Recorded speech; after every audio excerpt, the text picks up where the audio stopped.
Welcome, ghouls, ghoulettes, and guesties to GonstFM Off Air, the official podcast companion to 66.6 GonstFM, the internet radio station dedicated to the band Ghost and the wider Gonst community. Hey, that's you guys. I'm your host, Papa X, and today we are introducing our new co-host to GonstFM Off Air. Yeah, I was doing this solo, and then I was just like, you know what? It needs pizzazz. It needs flavor. It needs another dude who I consider to be a ghost historian on the podcast. And we're picking up where we left off over a year ago at this point with the Opus Eponymous breakdown, and we're going to continue forth by picking up with Infestissumam on our road to Skeletá. Please give a warm welcome to former guest, now co-host of GonstFM Off Air, Uncle Ghoul. What's going on, my friend? Hey, dude, how's it going? It's good to see you. Good to see you too, man. So I couldn't think of a better episode to start this new venture than Infestissumam and picking up on the road to Skeletá, because the way that Uncle Ghoul and I are going to do this is we are going to actually be doing an episode on each album leading into Skeletá's release on April 25th, which the Skeletá episode will come out May 4th. So Papa 2, the last time I left off talking about Ghost as far as albums go was on Opus Eponymous, and what a story that was, like getting from 2006 into what we now know as like a fucking landmark debut album. And Infestissumam really picked up and took off, by Ghost standards. I think I speak for both of us when I say Opus is like a really special record. Absolutely, yeah.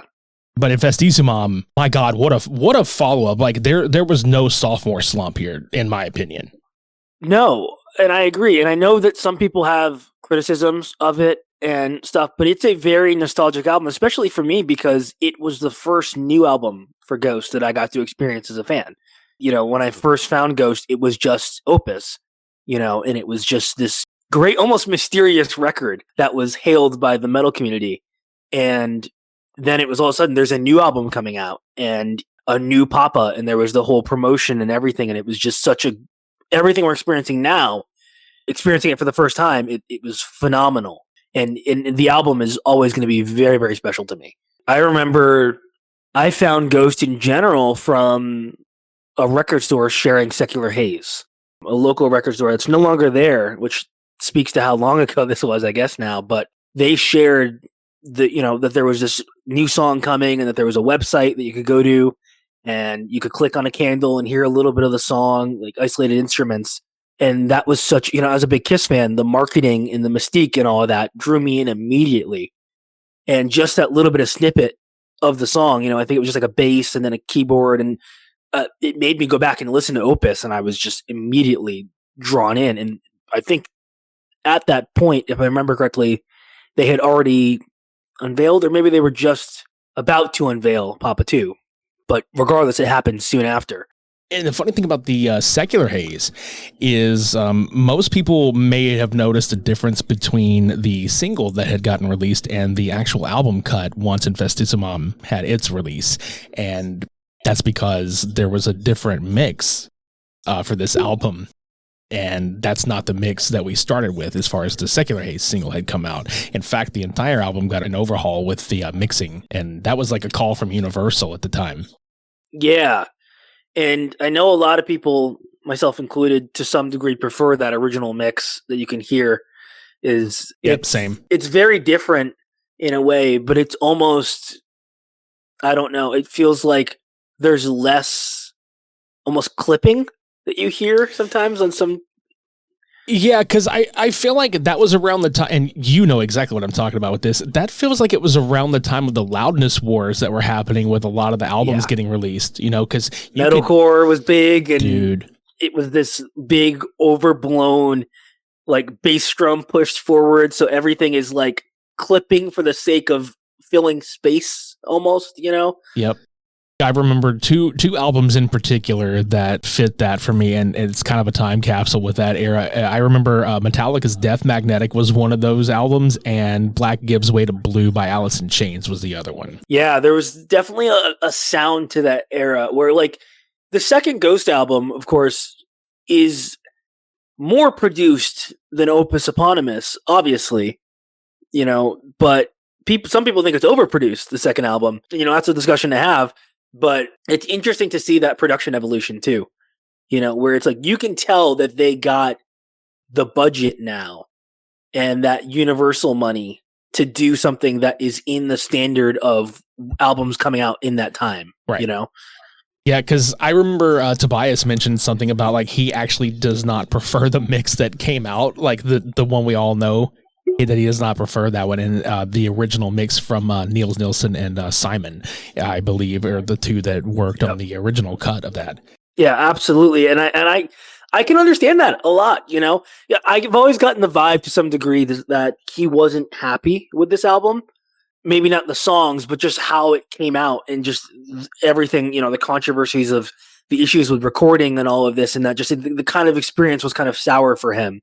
And I don't know if that has any play on why some of these songs aren't played live as much anymore. Is maybe because he just doesn't revisit the album. But, it does seem like a kind of an underrated album in the catalog that even while there's so many songs like Year Zero and like, Zombie Queen that everyone goes back and loves, as an album, I feel like it's kind of an underrated one in the catalog for sure. Yeah, I definitely feel the same. And funny enough, dude, speaking of it being like underrated to a lot of, listeners, for me, and I'm not afraid to admit this because I think taste and opinions change over time, and it's okay that happens.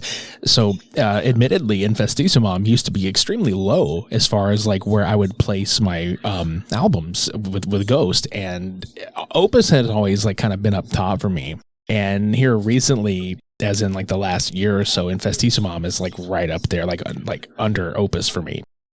I agree. It's an album for me that I've had a long kind of journey with, between loving when it came out, absolutely loved it, and then there was a time where it kind of just like I fell into the like, oh, the production's kind of flat, and I felt like at times like maybe there's too much on there that it doesn't flow as well as the others. Like, I think of albums as if they're a completely no skip. If like I'm never in the mood to feel like I need to skip a song, then that's like a god tier album for me. It's one of those albums where it's like I started to not like it so much, and then I started liking it again, and it just kind of it's like it kind of has this thing where it's like it goes in waves for me. Yeah, like it definitely roller coasters, because I know today, just before we started recording, like I have been so used to doing the station head mixes for GonstFM, where I'm not playing records like front to back the way that I put the show together. I play songs that you wouldn't think would go one after the other. I try to make them, mixed up and custom. So I'm used to like basically a mixtape, version of Ghost at this point. So whenever I went back and listened to it front to back today, I was like, God damn, this album fucks.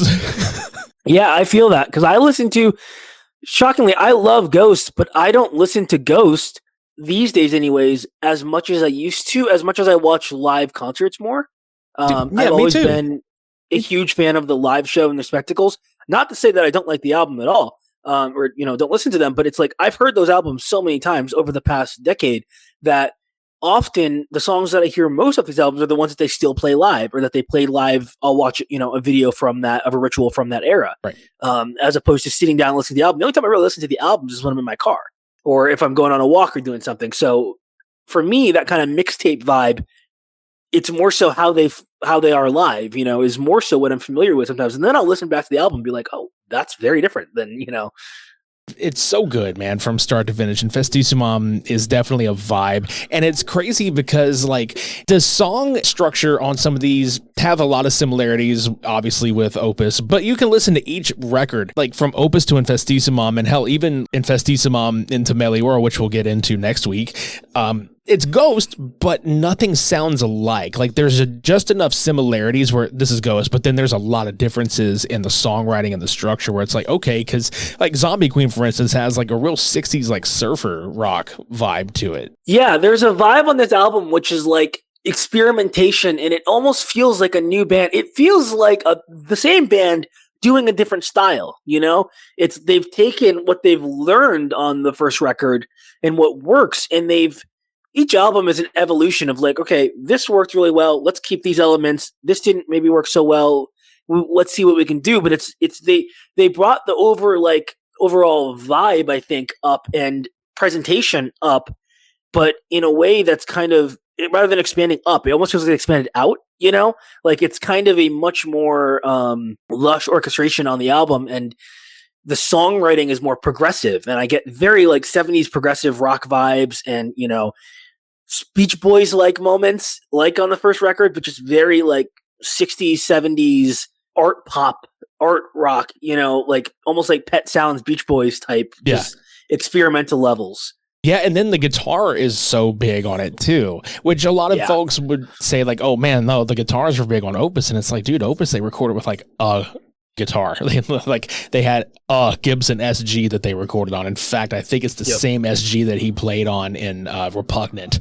But I'm pretty sure. And then on this album, it's actually very interesting the way that this recording came together, because like they went to Nashville to do this, and the amplifiers they were using on this was anything from like Orange to Marshall to High Watt. You can tell, like we were mentioning earlier, the budget just went through the roof. And in fact, one of the guitars they used to record on this was, and a lot of people will probably Google this, so trust me on this, Anthony, you'll know this guitar. It is the Gibson Les Paul, but it's the SG cut with the triple humbucker pickup in it. So so that's one, which is so of that time period that this album kind of calls back to. It is so, you know, 60s, 70s, that kind of like triple humbucker vibe, and you can hear that. It sounds like it. It's a very meat and potatoes rock sound, you know. It's that vintage, but modern, but vintage. Like it's towing that line between Opus is so raw and modern. Like it sounds like it could be a record from that time, guitar wise, where this is a much more saturated, kind of soaked in reverb. You can tell there's pedals and effects and more going on there. Yeah. It's a more sophisticated guitar sound almost. Yeah. And then what's cool about that is like the juxtaposition of how they did the drumming on there too, because when they did the drums, they actually tracked the cymbals separately. Which is a technique that people use, but it gives you that really distinct kind of, I don't want to say high tech, but like really controlled sound, right? Yeah. You get that really kind of controlled, you're not going to get all that bleed and kind of, you know, you're going to get a really controlled exactly how you want it sound out of that. Yeah, and the drummer, Axel, I think, was the drummer on this one. Yeah, and dude, I don't think, like, people talk about Ludwig's like contribution to the band for sure, and as well as Huck's, like, you know, on Impera and stuff, but like I thought Axel did like a tremendous job. I agree, and he to this day is my favorite drummer Ghost has had, especially live. He has such a presence, and he has such a feel, and even his, you know, modern projects, and he just launched a new project a couple of days ago, I saw on Instagram. He's got something new going on, but he has such an immense talent, and he did something interesting, which was I feel like he played in the style almost of that first record. Like you could tell it's not the same drummer, right? But it feels like it would have been. Like he molded his style to fit Ghost perfectly, while also creating memorable drum parts. Something that Ghost always has for me is these memorable drum parts where it's like, I wouldn't probably think to do a groove like that, you know? And it's, you instantly hear it and you think, yeah, that's a drummer in Ghost, you know? It's a very kind of one of those things where it's like memorable parts all over this album. Like even the groove in Secular Haze is that kind of weird. That's that pirate ship vibe, man. Yeah. And it's got a weird kick pattern. There's a lot of kind of like groovy, interesting things going on this record. Like how do you play a waltz but make it rock hard? Like that song right there. Secular Haze is a perfect example. It's why you couldn't hire just a standard metal drummer to be in Ghost. And I think Tobias has talked about that in the past. It's just like you can't have just like anyone come in and play on a Ghost record. You have to be able to nail blues, waltz, swing, all of these styles and do them well. Yeah, and he's definitely had a wide array of great drummers across all the records, man. You know, like we mentioned Hux earlier, who was on Impera, and we've had Ludwig Kinberg, obviously, and I mean, Dave Grohl has even come in and played. You know, it's like you've almost had a who's who of musicians that you've worked with throughout the last 15 years, and I love looking at each record as like a timestamp, as a moment in the history. Absolutely, and it all feels. It encapsulates as Ghost as a whole throughout the whole catalog, but that, you know, style changes with each album too, while still feeling like Ghost. Absolutely. And like to get into, if you want to get into like some of the songs and particularly just start to finish, man, because at this point in Lidköping, Sweden, 5 months before this album has dropped, Papa 2 has taken over from Papa 1 on stage. And we've had the Secular Haze single out by then because that's the first song Papa 2 has performed on stage is Secular Haze. And then we move into April of 2013. This thing drops, and the opening track, Infestissumam, which I think it's kind of cool because I feel like Infestissumam and Per Aspera cannot go without the other. Does that make sense? Yeah, like I have to hear them both. They are one song, and it is that perfect burst of sonic energy that starts this album and immediately puts you in this infernal church. And this just, you can see it. You can see the band in your mind. And I always talk about how Ghost, to me, what makes a Ghost song is if you can imagine you shouldn't be listening to it and you shouldn't be listening to it in a church. And you can just imagine hooded figures and, rocking out in a church to it. If you can feel that and see that when you hear the song, then it's a Ghost song. 100%. And this is the perfect example. And then like all the Latin chants like throughout Infestissumam, it translates to the Father, the Son, the evil spirit, all that is holy must be destroyed. Antichrist, the devil's son, the most evil. So it's literally a liturgical song to the devil's son if we're really getting down to it. And it absolutely gives you this vibe of, oh boy, we should, like you could see a movie of like two teenagers stumbling onto this abandoned church and something's going down.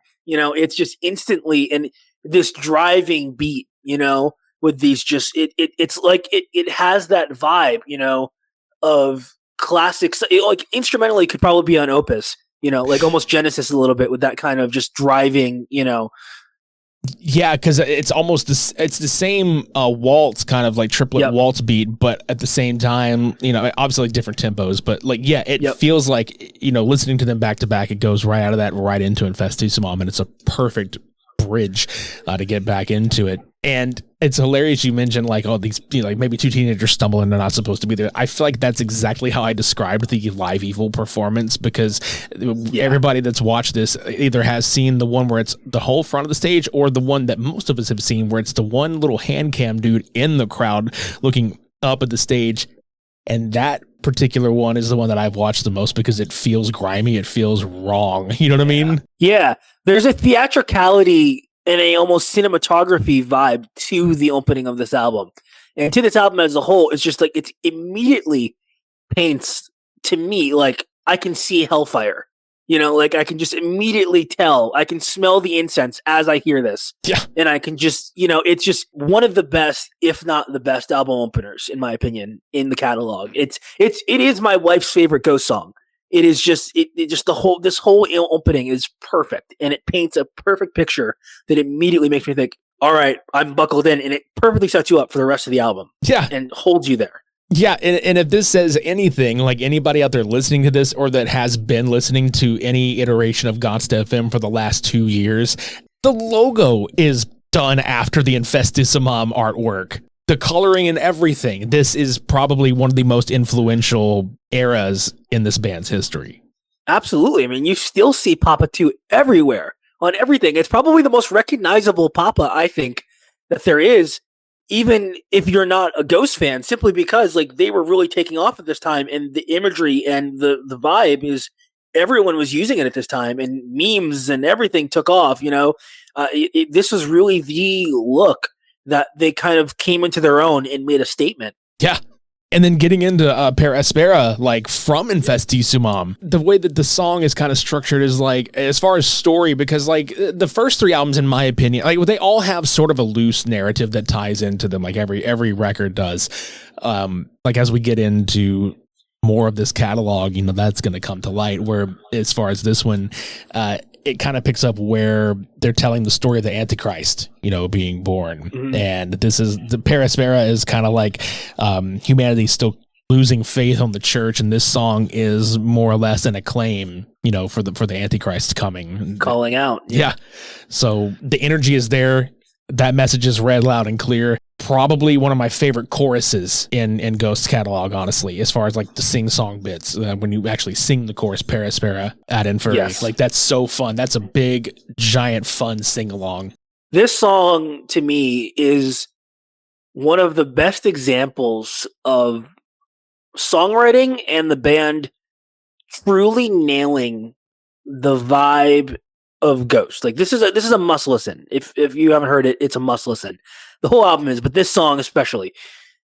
And it's one of those songs that works live then and works live now. And I'm amazed that it's not in the set list in recent years, because even on, like, I saw them on the Rats on the Road tour, or Pale Tour Named Death, and it went over incredibly well live with the live backing vocals and everything. It is one of those songs that no matter how many times you hear it, that riff gets you headbanging and fist pumping, and that chorus has you singing along and everyone's singing along. Right. It is just, it's one of those moments, no matter where you are, that this is a song that it's a rock anthem.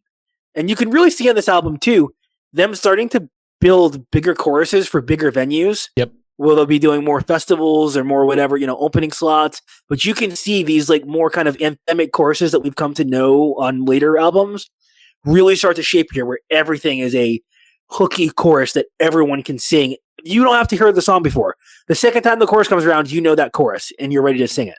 That's the sign of a good song, though. That's the sign of a good song and good songwriting. Absolutely. And it's that 70s AOR, arena rock, Don't Stop Believing school of songwriting, that kind of like Desmond Child, really simple but great songwriting of the 70s and 80s and 60s that is sometimes gets lost in modern bands, but Ghost brought back, especially in that era of, extreme metal and metalcore and, emo-core and everything that was going on, like big sing-song choruses like that. Yeah, because Ghost they were, but they were not fitting the mold. You know what I mean? Like they were definitely carving their own stuff out, and just like you said, calling back to the 70s, like 60s, and that stuff that Tobias grew up on and listened to. And, it's a good injection in the metal scene, really, because even people like these days are like, oh, Ghost isn't metal. Fuck off. They are totally, and at this time they totally were. I said that on the Opus review, man. It's like in this time period, that was like the most quote unquote metal as fuck thing you could have done is to go against the grain. Actually, that's like the spirit of like being punk rock. It's like you just don't conform to what they're. Absolutely. If people say that like Black Sabbath are the founders of metal, and I believe that. Well, if Black Sabbath are metal, then Ghost are metal. Mm-hmm. If Iron Maiden and Judas Priest and any of these bands from the 70s are metal, Ghost are metal.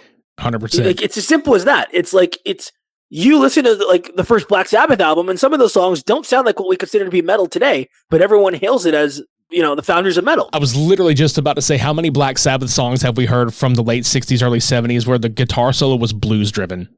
Yeah, or there's a harmonica on it.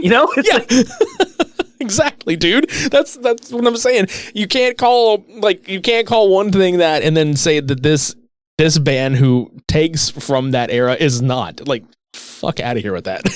Exactly. You can't hear the riff to Per Aspera, that chugging, down-tuned, thrashy riff, and say that it's not a metal. Like, it's like just because the vocals are clean. Well, then Ozzy Osbourne's not a metal singer. Like, the logic doesn't compute. Try not to headbang challenge. Yeah, exactly. Like, if you can get through this album, I'll challenge anyone. If anyone can get through this album and not headbang, then I'll concede this isn't a metal album. But I will always say that this is a metal album. It's just not the metal album in the sense of like 2010s metal. Yes, leave a comment in the comment section down below if you're listening to this on Spotify or YouTube. If you've made it through this album without headbanging, and we're just gonna hop on there and be like, "You're lying." Yeah, I won't believe you. But if you can, I'll take it one step further. If you can film yourself listening to the entire album, and you can successfully get through it without headbanging the entire time, or like throwing up, the horns, then I'll concede. I'll concede publicly. Oh shit. All right, cool. Try out the headbang challenge Infestissumam edition, but you have to film it. You have to film it in one take. You have to film it. Yeah. No editing, no cuts. Nothing. Just one take, and you can send that. You can send that. Watch, somebody's gonna actually do this. If I fucking say it. Someone will do it. Yeah. Send that. Someone will do it. I'll take that bet. Yeah. Post it to your social media and tag GonstFM or tag Uncle Ghoul or tag Papa X and all that stuff, and we'll go look at it. Yeah. If you can do it, we'll concede. Yeah, so, we will concede. And I don't want to see any Ghost fans doing it. I need it to be like a real metal elitist doing this. Right. Bring it to your uncle who was really big into Pantera in the 80s and see if they can do it. I know. I'm actually curious to see if anybody does this now. Yeah. So let's move on to Secular Haze. Speaking of, because as pirate ship sounding as this song is, this is also a headbanger, and this song is also a banger, as it were, and as the kids are saying these days. It also has one of the most beautiful choruses, like just vocal melody wise. Like I can't listen to it and not get goosebumps. And even thinking about it now, the hair in my arms are standing up. It is just one of those. There's something about Ghost I've talked about a lot too in the past. Is like vocal melodies are beautiful. They are like Beach Boys level pet sounds. I'll bring that up a lot probably. Level just like, oh my God, like the harmonies and the melodies and the way it's shaped and everything. And just the like, when he's singing, Weave Us a Mist, and it's just this over that kind of flowing. It's like the seas are rocky in the verses and then it just smooths out and you're like smooth sailing and just floating. It's like that meme of, the guy ascending when listening to a song, Yep. And the bass in this track too, like just that moving all the way up the fretboard. It's just this song is my favorite. Yeah, it's great, dude. And especially like you were saying, like the melodies, but then like when the second chorus comes around and the second verse comes around and you hear the harmonies getting layered over that. Oh my God. Every time I can't help but sing along with the harmonies. I'm one of those fucking people that sing the harmony shit. Yeah. I always sing the harmonies. Yeah. And this is one of those songs that like, it's just, on first listen, you're almost sometimes off put by this kind of cheesy sounding, Circus Oregon type vibe. Right. And then just kind of like pirate shippy, as you said, like feels like you're like on a carnival ride or something, like a pirate ship carnival ride with Satan, but it's like, it's so good. And it's so rich with different things. You could listen to it a bunch of times and discover something new with the song. And this was Ghost's first actual music video as well. Yeah, and what a music video it is. Like that old school kind of Top of the Pops, like Ed Sullivan Show type thing. Yeah. Did you ever see the movie Late Night with the Devil? I did. That's what it reminds me of. That's exactly, yeah. Really similar vibes with that. And I love that. That would be a good edit if anyone's doing like, how people edit shows together with songs. Like that would be really good to mash those together. Absolutely. Yeah. And not to sidetrack too much, but that was probably one of my more favorite horror movies of last year when it came out. Yeah. It took me a little while to see it, but once I saw it, I was just kind of like, that's a recommendation. If anyone's listening, if you haven't seen that, give it a watch, especially if you're a Ghost fan. Yeah, absolutely. And like we were mentioning earlier, if anybody out there has the magic of like really great editing skills, like put Ghost in that movie. Maybe you watch the movie for the first time. Maybe you watch the Secular Haze music video right after, and then maybe you think, these two guys are right. Let me do this. Really want to see Papa interjected into that. Like maybe we could someone should do a bad green screening too. It'd be really funny. Dude, to see. Yeah, it'd be Gonst as hell. Like just it has to purposely be bad. Yeah. Like I kind of like to see that too. Like you just see like certain clips, you could see the whole green screen. Yeah, like certain frames, like really bad clip art, almost like it's just like, it's like just Papa's head like glitching in and out through. Yeah. Oh, that'd be great, dude. Oh my God, it would be. So Secular Haze, man, that is more or less a thank you, Satan, for freeing society from the church. If you think about how like the lyrics are pertaining to the rest of the story within this record, which leads into Jiggalo Har Megiddo. And dude, that I love how it's basically like Armageddon. Like that's if you don't really look at it right away, and then you stare at it for a minute. Oh, I get it now. Yeah. And this song, too, as much as important to this album as it is, really took on a life of its own as the eras went on. and has become a song that has been associated, I think, more so even with later eras. Yeah. That I think some people don't even know it's from this era. It's just one of those songs that really had a lasting legacy to, even when they do acoustic sets recently, they still play this one. Like it'll probably never leave acoustic set territory. It's got a good tempo and a groove and a melody for it, though, really. Yeah. And it's a really interesting song.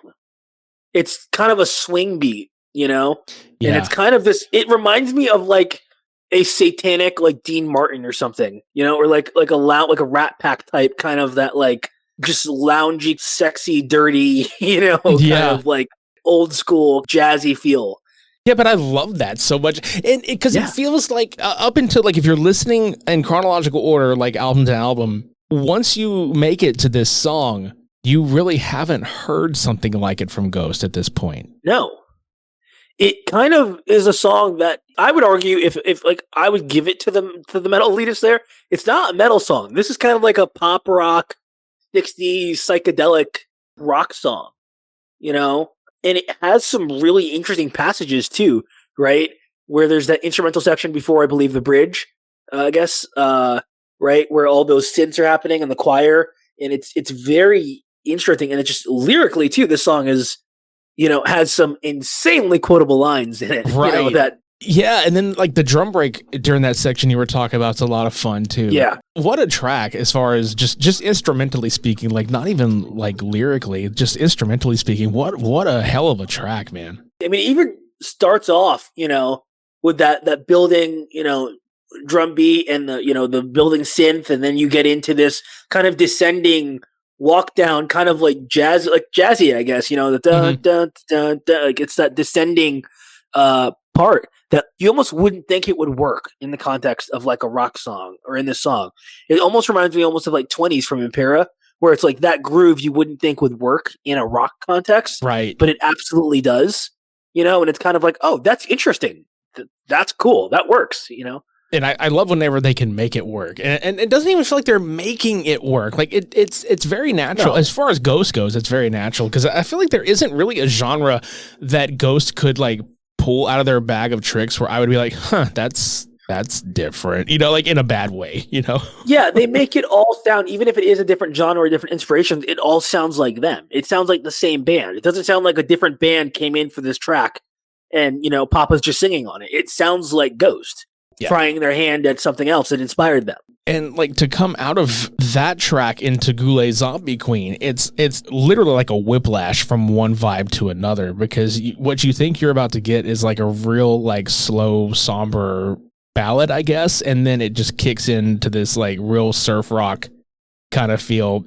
And upon first listen, the very first time that I heard this, the first thought I had was, wow, this sounds like the intro to the Monsters. Yeah, absolutely. I've actually never thought of that. I always thought like Western, but I can get, I know it is surf rock is like the intention. I got Western surf rock kind of, but yeah, it is that 60s. Again, I keep bringing it back to this, but that 60s kind of surf scene thing, like, I'm just going to say it, Beach Boys again. I get that kind of, that vibe throughout, and it's like, but this song, it's two songs in one, basically, right? You have that intro where it's that really delicate, almost old school horror type of imagery, where it's just describing, and then it turns on its head and you get that shot through the chest of energy, and the song completely transforms. Right, because you almost get like, if I'm picturing it like, not that everybody's had this thought, but just the way my brain works is listening to this is, it's like, a real somber ballad, like maybe he's found like the grave of, his lover maybe, and that she gets resurrected, and then it's like, oh shit, like zombie is up out of the grave, and like now we're, that's where the song kind of, picks up and moves along. It's almost like remembering and this kind of memories, and then all of a sudden shot to the present of like, okay, maybe things aren't as they seem. It almost is like a gunshot. That drum comes in, and then that guitar riff, and the song takes off, and you're on it's like almost like Pet Sematary vibes, where it's like, dude, I brought it back, but is it worth, that like, this isn't what I remember. Like, yeah. It's like, God, I remember this beautiful woman. Now she's a zombie. She doesn't smell so great. Like, maybe where'd her jaw go? Shit. Yeah, it's like, You could just see, like, I imagine, like, was it Corpse Bride? Like, it's like, it's like, oh shit. I wonder if anybody's, do you remember those old AMVs from back? Like, I know people still make those, but do you remember those fucking AMVs? Yeah. I wonder if somebody's done that with Zombie Queen and Corpse Bride. If they're not, that's another good TikTok edit option. That's another thing that's kind of the modern equivalent is like people editing, TV shows to songs. Someone should get on that. Like, look, somebody's going to listen to this episode and just have an entire slew of ideas. And like, we're going to stumble onto the TikTok one day and just like, I think we talked about that. I expect credit. But yeah, Zombie Queen's a fantastic track. It's probably like my second favorite on this album, actually. I would agree. Yeah. It's one of those ones too that, again, I'll say it again. They played it recently live, like 2019, and it still went over really well in the arena I was in. It was one of those songs where it was just like, it works well in an arena setting, and they could pull that out any day now and have that song still resonate with a big, once again, sing-song chorus that everyone, even if you don't know the song, right? By the second time that chorus comes around, you can be singing it along. I took my dad to that show, and I looked up, to where he was sitting, and he was singing along, and he had never heard the song before. Love that. It's my dad who, grew up on 70s and 80s rock and everything. He 60s, but he never was into metal or Ghost, and he was really skeptical, but I saw him singing along to this song. It's proof. Yep. So it's just a good song that you can instantly, anyone who, if you're not familiar with the album, you could sing along instantly, and it's stuck in your head always. Yeah, I mean, we're not even listening to the song and just talking about it, and now it's earworm. It's stuck in my head, and I can see the kazoo. I can see the kazoo in my head. I definitely want to I want to sidetrack and talk about that for a quick second. Yeah. So you can't talk about this song without talking about that. Yeah, so I feel like this is the album that keeps on giving because of moments like this. Like you had moments with Papa 3 and Cardinal Copia doing tracks on this album live in different settings, and they all kind of take on a life of their own. Like we just mentioned Jiggalo earlier. I feel like Jiggalo is kind of synonymous with Copia's run as Cardinal a little more, and it almost feels like Zombie Queen was a Papa 3 song, even though it was not, and it's mostly because of the kazoo performance at the Sirius XM Unplugged. Absolutely. And that one, and I was lucky enough to actually go to the Unholy Unplugged tour in Brooklyn. I went with my friend at the time, and I had, at the time I was going in completely blind, and I had no idea the kazoo was coming.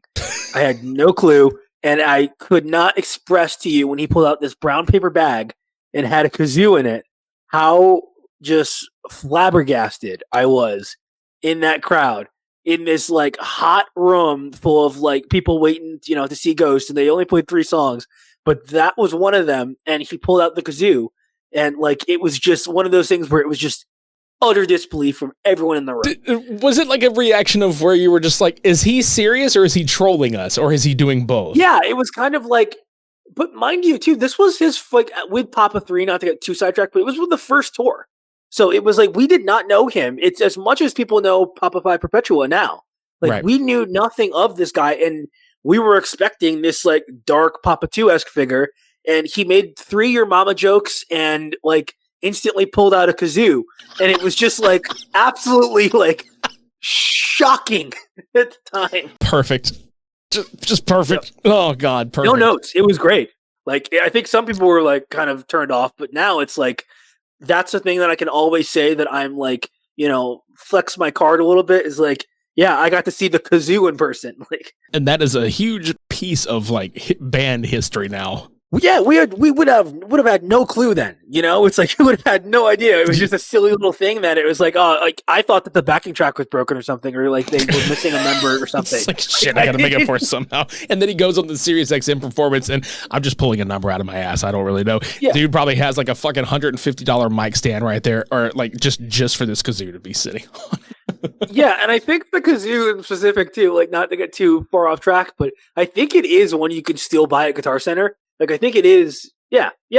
It's just, I think the exact model. It's like a really cheap, kazoo you can get at the store. Yeah, I'm literally. I had one years ago. Yeah, I'm literally holding mine.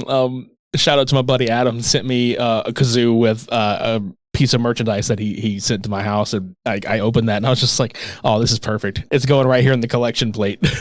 There's, it's one thing about being a Ghost fan is sometimes you get like weird little things. Like you could still get the sunglasses Papa 3 wore at CVS. And every time I go to CVS and I find them, I have to pick up a pair. Yeah. Even like they're just women's sunglasses, but I have to have them, just for like, even if I already have a pair, it's like, I don't know when they're going to not stop making them, So it's like, I have to get these pieces of history that like mean nothing, but they're pieces of history to us. It's like, yeah, dude. All this from Zombie Queen, mind you. All this from just one fucking all this song. from one song is like, it has brought a whole part of I'm sure everyone, when you hear that intro, you can't not hear the kazoo. Everybody sing everybody mimes the kazoo like yep. Every time. It's just one of those things where it's like if they ever bring it back on set list, we should all show up with kazoos. God, please let that happen. If I find out that they play this on this fucking tour, I swear I will smuggle a kazoo into the venue. Me too. Yeah. And the best part is I'm going to the Houston concert, so it's the last date in the United States. So I definitely have time to prepare if that is the case. So. Yeah, I'll be in Boston, so I know there's 10 or 12 US dates before. Yeah, so we'll figure it out. Definitely time for me to prepare too. Yeah.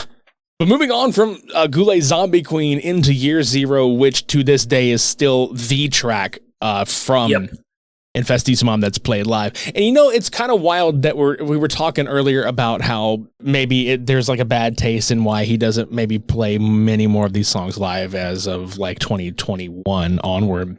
Maybe it was at the time when I was discovering the whole back catalog and I was looking, seeing, well, what songs are being played from what albums, because low key, many people, when they deep dive a band for the first time, or maybe they discover a band for the first time, they tend to look for the quote hits, or they see okay, well, what is Spotify or Apple gauging as the most listened to songs or the most popular ones, or you go look at live concerts on YouTube and see, okay, well, what songs are they playing from these albums? These seem to be the ones that are really sticking or whatever. And I feel there must be a reason. Right. And I feel just only seeing Year Zero on most of these videos or whatever, for me at least at the time, I was sitting there just well, why? Does the rest of the album not that good? And I think I had a real preconceived notion. It was before I checked the record out, obviously, but I had a preconceived notion of oh my God, why? I guess Infestissumam was just not that well received, and goddamn, how wrong was I whenever I actually went and picked up a copy and listened. I was like, God, why don't they play more of this live? Yeah. And I think that Year Zero, just there's one thing to it is and I remember Tobias talking about practicality in the show is that there's certain songs are he loves Kiss, I loved Kiss, and he compares it to the God of Thunder moment, right, where Gene spits blood and flies. Yep. There's a gimmick or a show element that has to happen in some of these songs, which is why they'll always be there. On Opus, Conclave Candia will always probably be there, even though it has been pulled out, but because of the incense burner, it's a song you can do that, right? Year Zero has become the big pyro number, you know. And it has become that kind of big middle of the show showmanship number, where everything in the ritual gets to a head, just like it does on the album. This is the point on the album where I feel really shit gets real, for lack of a better term. And you can just, it is pure theatrics. Especially when Right Here, Right Now had come out and they were playing clips from Hoxton in there. Yes. So you now have, outside of just, your own experiences seeing this live, now you have visuals to go with it, and you're kind of thinking, okay, this is the vibe that we're getting with Year Zero. And even the Hail Satan Archangelo line and then the opening chants, these are prevalent throughout the entire song. And again, it's just one of those giant ass big sing-alongs. But when you go to a ghost ritual, Conclave Candio and Year Zero are the actual two staples that you almost expect to hear. You don't go into a ghost ritual thinking, oh, they're not going to play either of those. You go into a ghost ritual being I can't wait for these two tracks to pop up. Yeah, and they're also two tracks that serve a purpose, which is if you're suscepting yourself to the kind of mock devil worship, or we are at a ritual to worship Satan, these are the moments where you can fully throw yourself into the immersiveness of, I'm at a satanic ritual and hell yeah, Satan. It's truly one of those moments where it's just especially if you have to have a Catholic guilt or you grew up religious, it's the most freeing moment of just I'm throwing my arms into the, my myself into the arms of the devil. This is just full on blasphemous, over the top, almost to a comical level. There's like that real kind of cheese to it of just like, it is so overtly satanic and blasphemous. And it's excess. It's like it's the Broadway show of songs. It's like, right. It's just theatrics upon excess upon overblown, over the top, in your face. And it's bombast. Guys, we're LARPing right now. Play along. We are, yeah. Well, if you're a fan of this band, don't you LARP every day? Absolutely. Every day. We all watched the billboard for a couple of days, trying to wait for this new pope to be. Right, dude. Like, I sat there thinking to myself, like, man, God damn it, this band done got me again. And my partner was like, I know it's the same guy, but my partner was sitting there, like, having the fucking shit refreshed on their phone, and they're just looking over, and they're just like, okay, is the TV changed? Multiple screens up. Yeah, has the phone changed? And I'm just like, I think it's a loop. It's like, they really got us out here. Yeah. They really got us out here watching a fucking billboard loop. and the funny thing is, it's the second time they did this, because, Hunter's Moon, I was like, I'm not falling for this again, and I fell for it again. Yeah, you did. I did too. Yep. Don't worry. we all fell for it. Yep. But Year Zero is just one of those songs that gives you that vibe of it's quintessential Ghost. And I think that's why it's there so often, is because it's everything you love about them. Heaviness, sweet melodies, great instrumentation, a great solo, driving drum beats, that kind of disco beat in the verses gives you that kind of pop flair over the chugging guitars, the big choruses, it is the perfect mix. Everything that Ghost has done and continue to do all in one song. Dude, so the meme, there was a meme that went around, you just kind of triggered a memory for me. So my partner discovered Ghost from two things. One is the meme of the wrestler Sting standing in like a backdrop with the Power Rangers around him, and it just said Ghost on the top of it. And then the second thing that pulled them in was there was a TikTok or a Vine or something that was going around, and it was the Belio, the whole beginning chant, but it was set to Funky Town. Oh, yeah. So I'm sure that works. Oh yeah. And it was funny because I remember hearing it. I was like, "What the hell is this?" And it was just a meme. And then like that's how they discovered the band. And I was like, "That's hilarious." That's awesome. Yeah. That's hilarious. That's great. So I totally get it with the double time on the hats and the 4 on the floor beat. It's hard not to once again try not to headbang. And that's the thing. You don't know if you want to headbang or if you want to shake your ass. Like you don't know which one you want to do. Or both. It's like or both. Yeah, both of them. But and then with Year Zero, and then like there's a juxtaposition there with this really long outro with a really cool like you like the record spinning, like the popping of a record kind of outro, which I love that sound just as white noise goes or whatever. Yep. I fucking love that. That's something I would fall asleep to and have. But it might be one of my favorite moments on the album simply because there's so much going on there, and it's like it is auditory bliss. It's like there's so much that synth line or synth part going on while that everything fades out and there's just the crackling and those whispering, and you can kind of decipher some words and maybe you can interpret whatever you want of them saying, and it's just it's that outro hits every single time. It's that hard almost ending, abrupt almost ending, and then it's still going. Like, oh, maybe it's not over, and it's like you're like leaving the room of this ritual, and you can just hear the whispers, in the background and the faint music. It's so good. Yeah, and in context of how the album flow goes, it's perfect because it goes from this Year Zero outro right into Body and Blood, which I think is a very standout moment on this album. Like it's so good. Yeah, and again, I guess I always be the one to bring it up too. Is like another great live moment, is with the later on and even in that era, I saw them a couple times in 2013, and the Communion and everything, and the Sisters of Sin and this song, and it's one of those songs that is so groovy, like this album has a lot of those like really just groovy moments, but this song specifically has this really kind of laid back, almost stoner rock feel to it. I would 100% classify Opus and Infestissumam in the stoner rock category. Not entirely, but there are definitely moments there.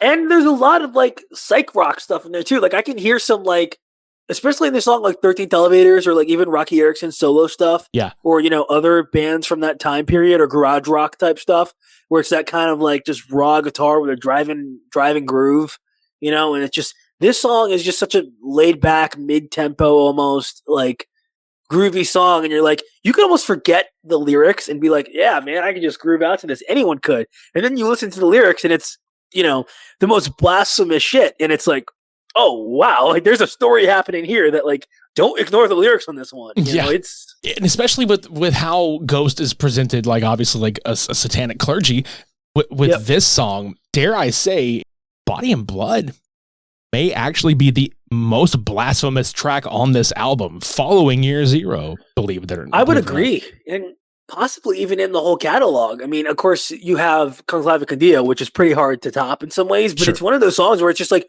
it really does feel like it directly attacks the Catholic practices, right, of communion and how important that is to those organizations and to the people of that faith. And it directly, is the antithesis. It's like, it's mocking. It's mocking that kind of tradition that is so sacred. Yeah. And it's one of those songs that it's like, will always, it's provocative to a point where it's like, you get the iconic defecate line, and it's just kind of one of those things where it's just like, I've watched reaction videos on YouTube and stuff of like, people who are religious being really hurt by this song. Damn. Yeah, send me a link to that. I kind of want to watch that. I will. Yeah, there's a couple channels is like where like people like really get like really hurt by like the weird. They take it personally. Like it's like assaulting their mother. Like it's like Shit. One of the songs where it's like and of course there was the Ghost Burger too, right? Which kind of played into the Body and Blood thing, and people were mad about that because of the communion and like the body of Christ being like taken in vain. It's one of those things where it's like. It's absolutely perfect, and it's just a song that it's a great groovy song. It's not one of my favorites on the album simply because it's just like there's so many great standout tracks on the album that This song, as much as I love it, it's just one of the ones that it's like it's not in my top 3. But it's still, to speak to how great this album is, it's still an amazing song. Yeah, and I think for me, calling it a standout, in my opinion, like it's not necessarily in the way that I'm saying stand out with the other tracks being like really grandiose, so good. It's the calmest track on here, sans the bonus track. You know what I'm saying? Yes. It's definitely a moment on the album that I think you'll remember. Especially if you have seen any of the live shows from like the Meliora era and the Infestissumam era. It is a standout track in the live show. It's a standout track in memory. It's a standout track in meme culture for Ghost, for multiple reasons. It's a great song with a great chorus, but it really does have, a unique vibe to it too. And then moving into Idolatrine, which I think also, it goes hand in hand. Idolatrine and Jiggalo, to me, kind of go hand in hand with that real swingy kind of beat, although this one's a lot more upbeat. And, just a little sidetrack here. I did a video meme with this song where it's these aerobic instructors that are like bouncing around. And I was like, oh, you could probably put Idolatry into this, and sure fucking enough, So like this song is one of those ones where listening, it sounds like it, because it does. It sounds silly. You know what I mean? Like there's some kind of bounciness and lightness to it where it's goofy sounding. And even the vocal melody, the way he sings it, it's playful. It very much is playful, but like I love the lyricism behind this one. This is pretty much just calling out the hypocrisy, even more so. It's an interesting song too because I feel like this song is the first kind of dive into what Ghost is now, which is less like biblical Satanism and like worshiping the devil, and more calling out religious institutions in the real world. And this song kind of takes the first step into, you can read it and interpret it in the context of the album and the story being told, but you can also, it hits really close to home in the real world of these kind of science denying, Bible thumping people, and how people follow them and how they use people being uneducated to their advantage. That has really been carried on, especially now in later albums, especially in Pura. But this song really lyrically could fit on any of these modern Ghost albums too. as opposed to maybe some of the like, oh, let's go back to the darker, almost cheesy death knell type, campy horror movie aesthetic stuff. Yeah. It's kind of hits home for me, lyrically. Especially being, well, if you're looking at the standard edition, because like I do count the extended version that has La Mancha Mori on it as being like a big part of it, because like this is the part of the album you can feel it building to a slower like a decrescendo or whatever, because even we're not like skimming through Idolatrine, because I kind of think it's probably the more simple of tracks on this one, I will say it has an amazing like drum fill intro. I do want to bring attention to that. That intro fill is insane. Again, like we're talking about Axl, and his playing and his coming up with parts. That is one of the fills of all time, I think, on a Ghost record. Yeah, for sure. Like that is just it instantly you hear it and you're like, oh yeah, like that, and that kind of like offbeat feel where it's like, I'd have to like have the kit in front of me, but it's if you've ever played that intro groove during that do do do do do, it's really cool. Where it's like you would almost want to place the snare beats where the ride beats are, like it's almost reversed. It's like kind of this offbeat feel. Yeah, I fucking love that shit though. And you're listening to two drummers talk about this, so like which is why I don't want to get too nerdy into it. But that's one of those things where it's like I just think of that groove and I'm like, that to me though is Ghost. Like that is something that I wouldn't, if I was in a studio session, I wouldn't think to play that. And so it really speaks to the like how interesting that part is, and how the feel, that off kilter kind of spooky feel you get. Yeah. Going from Idolatrine into the depth of Satan's eyes, and like we were mentioning, like it's like a decrescendo, if you will, like going from that song into Depth of Satan's Eyes and then into Monstrance Clock, where Depth of Satan's Eyes, that is my favorite track on this album, and it may very well be my favorite Ghost song, actually, if we're talking in terms of melody and lyrics and the backing vocals, like especially in the end with the back half of the song. It's one I constantly come back to. It's an interesting song too, because I feel like it's so groovy, but it has this very off-kilter kind of feel to the riff in that groove. Like that's the best way to put it, where it's just kind of like almost choppy and kind of interesting and almost, I don't mean this is a negative term at all, but off-putting, but in the like spooky, unsettling way, as opposed to like it's like almost challenges you, like that's a little strange. Like there's some dissonance almost sounding going on there. Yeah, I was going to say there's definitely some chord clashing happening at certain parts. Yeah. And then it has this beautiful chorus, and these lyrics that paint this picture that is just grotesque. It's that true, almost like, death metal writing, that like almost repugnant type, like just very visceral lyric descripting, especially in that, I think, second verse, where it really paints a picture of the story in this landscape. I always kind of crack up at this album in particular. People are like, "Oh, what is this? What is this fascination with poop?" Yeah. And I'm like, "Well, I mean," because he mentions it a couple times, especially like the swamp of feces that is the world. Flatulence. Yeah, I think he does. Like, there's multiple, and then like obviously Idolatrine, latrine. Like, there's a lot of references throughout this album that happen a lot, and it's all on one album, really. Yeah. So I think people get drawn to it, but it's like, it's something that's like I never noticed until you pointed it out. And it's like, yeah, there is a lot of references on this, but it does paint this picture, Yeah. Because every time I hear it, it's like I've known the catalog so well enough now that I don't think anything of it. But when especially this song comes back around, it's that particular line: the swamp of feces that is the world flatulates a whirlwind storm in which you swirl. I'm like, God damn it! Like that's. I can't picture anything serious enough. I just picture being caught in like a tornado fart, like when he sings that. It's like one of the things, it's played straight, like it's not like it doesn't sound as tongue in cheek as it's like it describes. It's like, imagine having that much contempt for humanity or for like a race or people or anything. It's just where you have to describe the world in that way. It's just like, holy shit, literally, Yeah. I hate to say like, that's the takeaway from this song, because it's not. Like the song's great, but every time I hear it and that part comes up, it takes you out for a second. Yeah, it definitely does, because it's loud and it's on its own, and you're like, wait, huh? And you can't drop the word I don't think anyone's ever said fluctuates in a song before. Like, it's like I don't think people don't say that either. Like, that's not a thing that people say in like casual conversation ever. It's one of those things where it's like very few people have ever probably put that word in a song. Bro, it's one of those moments where I sat there and I had like a thought. I said, did like two of my favorite bands like have a meeting of them? It's like Blink-182. This is something you'd expect from a Blink album. It is a Blink thing. Yeah. It is very much. This album is the like enema of the state of Ghost albums. Yeah, it really is actually. Shit. It shaped our humor perfectly. Because those who grew up on Blink and then became Satanists. That's right.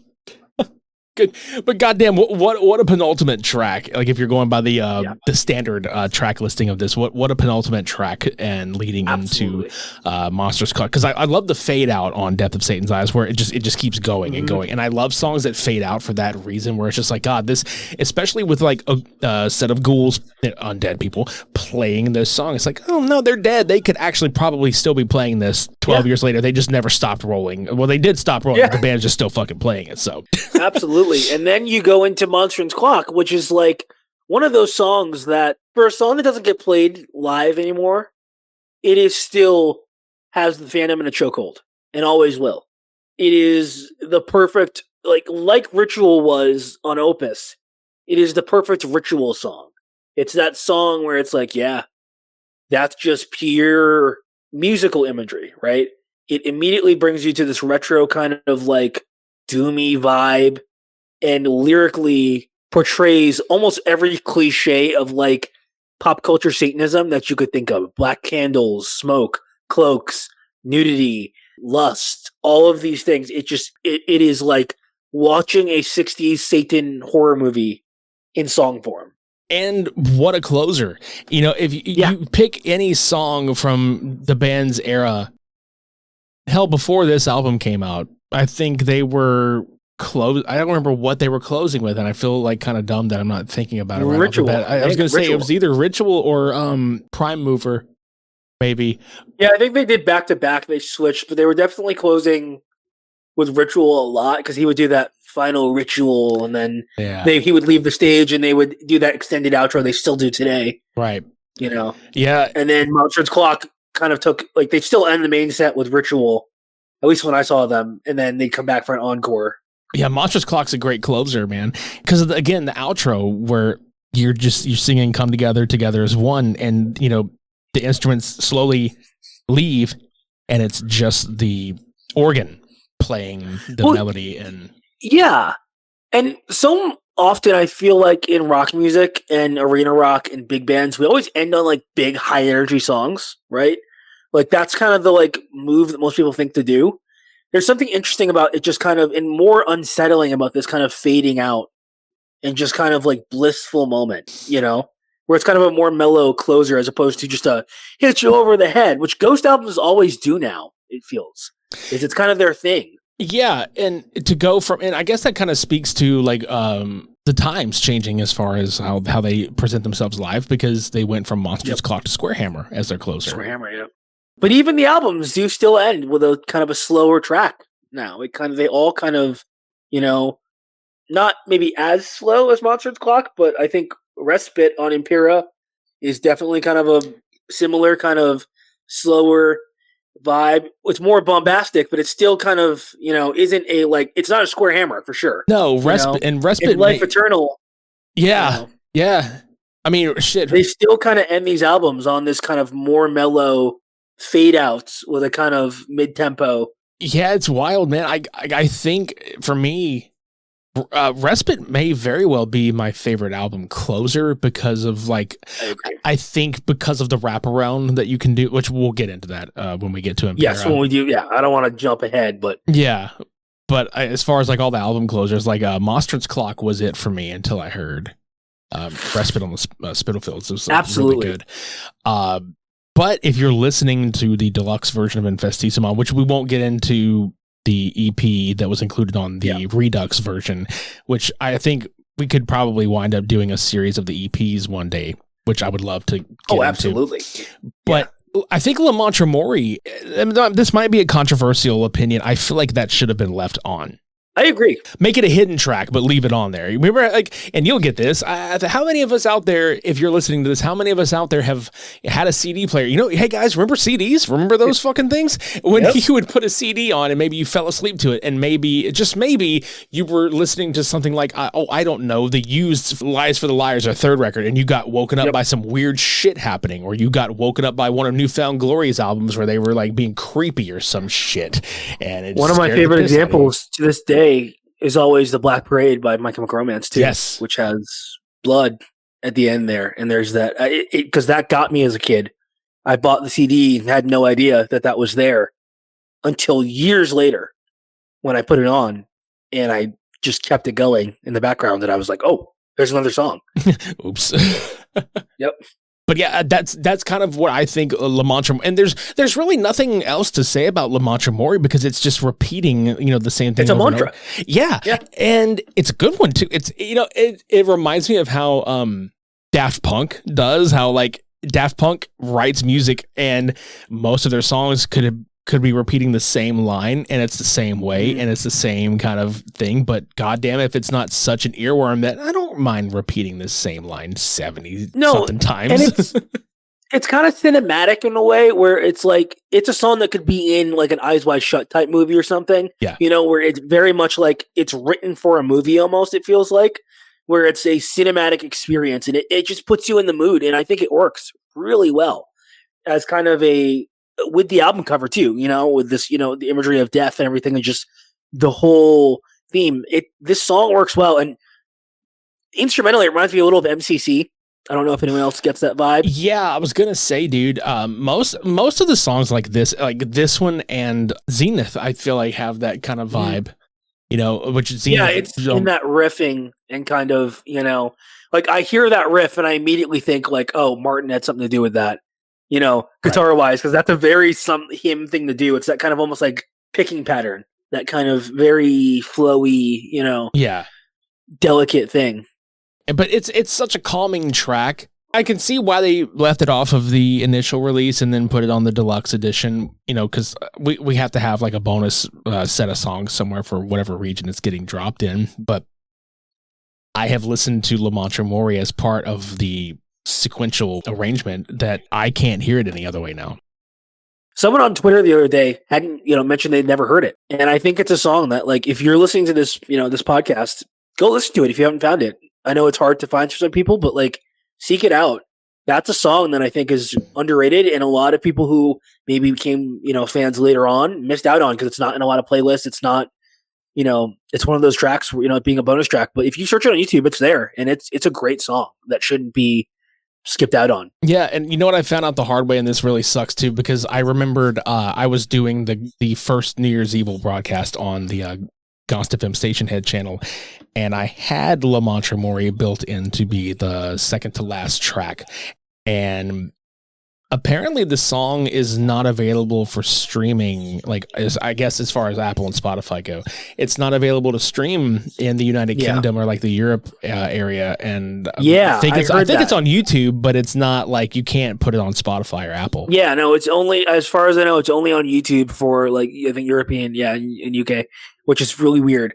But it's one of those things where it's like, there's a good amount of people, I bet, who probably don't know it exists. Or have heard of it but don't know, and it's a shame, because it's a great track.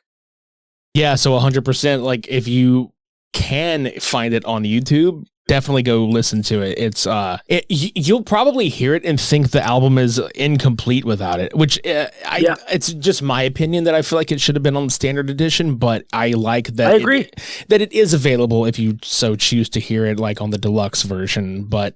Again, overseas. I forget that it wasn't on the standard edition. Like, I sometimes forget that because it's so instrumental to that album for me. And then I'm like, where is it? I'll put my vinyl on and be like, where is it?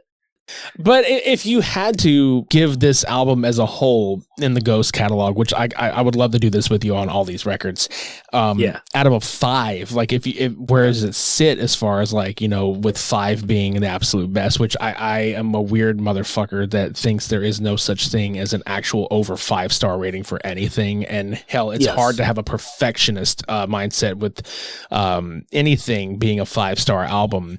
There's only a few rarities throughout musical history history where I'm like, this is a true 5 out of 5. Most of the time, Yes. if it's good for me, it's a high end 4 or something. You know what I mean? Yeah, I do the point system, like 4 point, sometimes a 3 point. Yep. Like sometimes if I have to. Yeah. I would say, and I don't mean this to sound low, but I'm going to say like a 3.5, maybe a 4. That's exactly where I sit with it too. I'd say like probably I'm leaning towards like the high end of 3.5, where it's like, I love this record. I think it's great. It's really, really strong. It's a strong album. It's a strong second album. I know there's reviews out there from people, critics especially, who didn't take to this, and critics didn't, some people called it like a disastrous second album. I disagree. I think it's great. It has its issues. Every album has its issues, but this is an album that for me is really strong, especially for a sophomore album. Putting it in the context of everything else, there's so many songs that we still hear and we still love today. So I'll always go back to it. Yeah, me too. It sits at a number 2 in my where I rank my Ghost albums as far as like, and that is until Skeletá comes out, because we haven't heard the rest of it as of this recording. I mean, that could jump up. Yeah. Yes, and I'm with you on that. Like a 3.5, 3.75 is kind of like, that's the in between where I'm laying with it, because while I think it is a great Ghost album, like you've mentioned before, like I believe, I think there are flaws. Now, one flaw that I think is a big deal, and a lot of people may be like not thinking of it this way. Why the fuck did it have a parental advisory sticker? Yeah. I don't know. Yeah. I think it's still in that time period of where it's like, oh, these guys are talking about Satan. Let's put a parental advisory sticker on it and make it, But you know what? Maybe that made it more appealing, because wouldn't you be more attracted to that sticker on an album than not? I always have been. Same. But we talk sometimes about the days when you go to a record store and you buy a record just because it looks cool. Before streaming, where it was just like, that's a cool cover, and you have no idea what it looks like. I think sometimes people might, this album specifically, expect it to be something really it's not, and have preconceived notions of it going to be super, super heavy because of the imagery. Even more so than Opus, they went heavy with the dark, metal imagery. So I think some people might think this is going to be like a Slayer record or, something like that, and then get disappointed by it. But if you don't go into this album with the notions of it going to be the most, rock your balls off heavy album, you're going to get something that is a masterpiece, really, in a lot of ways, Mm-hmm. And before we end this part of the conversation, I just thought about something as we were talking about the parental advisory sticker. I'm sitting here going, what is the bigger WTF of the parental advisory sticker? Is it Ghost Infestissumam or Hymn's Razorblade Romance getting it too? That's a good question. Hey guys, if you're out there and you listen to both of those records, which one do you think deserves the biggest WTF? Like, why the fuck did this happen? I'd be curious to know, and I don't know what my answer is. I don't either. I think out there, someone can correct me if I'm wrong, but I think there's a Wiggles album that has a parental advisory sticker on it. Oh my god, I want to see this. Which I'll try and find that, and I'll send it if I can, because there is one where it's like, I don't remember what it was, but it was like in one country they were unokay with like some type of, it might have been like just inclusivity or something, they put it on there. Like, I don't know, but it's one of those things where it's like, why is that there? We'll throw the Wiggles into that conversation piece too. Yeah. Shit. Which one? All out of those three. Yeah. Ghost, him, or the Wiggles. Yeah. Great company. Yeah. Very similar bands. Yeah. They should do a tour together. I would go. Hey, I'd go to that. I think the Wiggles did an 18+ tour. They could do it. I would go. I would too. Yeah. I'd love to see Papa guest star. Shit. That's probably about just as close as the meme that I put up a couple days ago of the hey, it's the Skeletor stage reveal, but it's just the 1987 Chuck E. Cheese stage. Yeah. I'd love to see the Chuck E. Cheese band cover Rats. Here, I'm going to put this out there. If any of my friends in the old, all right, before I got into Ghost, I used to be big into Chuck E. Cheese animatronic fandom. If any of my friends who has like a full show in their house, because I have at least 4 friends who have a full show in their house of like all the characters, if anyone can program Satanized I will pay big money for that. You know what? Actually, I should reach out to some people and be like, "Can I get this half? Can I have like? I'll pay for that. Like, maybe we can finance that somehow." We'll just put it on our YouTube channel. Yeah, right. Like, I think that's like not an unreasonable thing that I could get done. So, right. Like, I might actually. Like... The band that made Rats famous now has rats covering their songs. I would love that. Charles Entertainment Cheese Incorporated presents Satanized. It's like, all right, let's do this. I would pay to take my kids to that. That's it. Hey, man, kids 6 and under get in for free. So absolutely, some pizza and casual Satanism, I'm in. Where the rat looks exactly like the 87 edition of Chuck E. Cheese, and he just walks around with a big fat fucking stogie and walks right next to your table and ashes his cigar right on your pepperoni pizza, and he's just free toppings on the house, kid, no charge. Oh, dude, yeah. I'd love to see Chuck E. Cheese cosplay as Papa Five. This is the stuff that this fandom is probably going to hear and make art of, and I hope that happens. So yes, please. Your Facebook group could do it. Someone edit that. Yes, I expect to see that. Big cheap plug. If you would like to join the official GonstFM Facebook group, GonstFam, please check the show notes below for the link tree. you can get there. Absolutely. Go in there and post that. I'd love to see that. Yeah. This has been a fantastic conversation. I am so happy that we are kicking off the road to Skeletá with this discussion of Infestissumam. Now, for everybody out there, if this is your first time hearing this podcast, past episodes don't feature Anthony, but we had a conversation under the episode title, Who is Uncle Ghoul? So if you want to know more about Anthony before we move forward, you can check that episode out. But from here on out, Uncle Ghoul will be the permanent co-host again. So everybody out there listening, Anthony, tell them where they can find you on social media if you so feel inclined to have these people check your stuff out, because you do cosplay stuff and you do all kinds of other stuff that's on the internet too.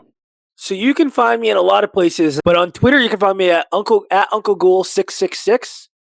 You can find me on Instagram. That one's not branded, but you can find me over there. Actually, I do have an Instagram for Uncle Ghoul. It is at News from the Clergy, and you can find me on TikTok at News from the Clergy as well.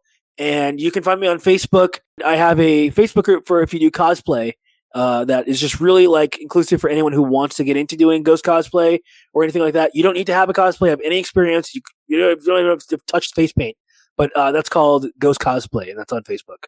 So those are the places where I'm most active. Yeah, and we're going to make this super easy for you. All you have to do is hit pause and scroll up. Don't hit pause now because you won't hear me explaining this to you, but hit pause after I've explained this to you. Scroll up to the show notes below, and you can find hyperlinks to literally all of these pages. For past, present, and future episodes of GonstFM Off Air, you can subscribe to us on Apple Podcasts, Spotify, or YouTube. You can leave a rating and review on Apple Podcasts. You can leave a rating and leave comments on individual episodes on Spotify. And if you're listening to this episode on YouTube, please hit the subscribe button. Maybe click the bell for notifications for future episodes. Leave a thumbs up on the video. Leave a comment down below. Any engagement helps. And if you would like to join us for any future GonstFM radio rituals on Stationhead, if you'd like to join the Facebook group GonstFam, or if you'd like to follow us on social media, all of this can be found in the Linktree link in the show notes below. And so, our dearest Gonslings, that brings today's episode to a close. Some of you we will see in Internet Land, and the rest of you we will see in GonstFam. Take care of yourselves out there, and remember, until next time, in Gonst, we Tronst. I'm Papa X. And I'm Uncle Ghoul. We'll catch you next time.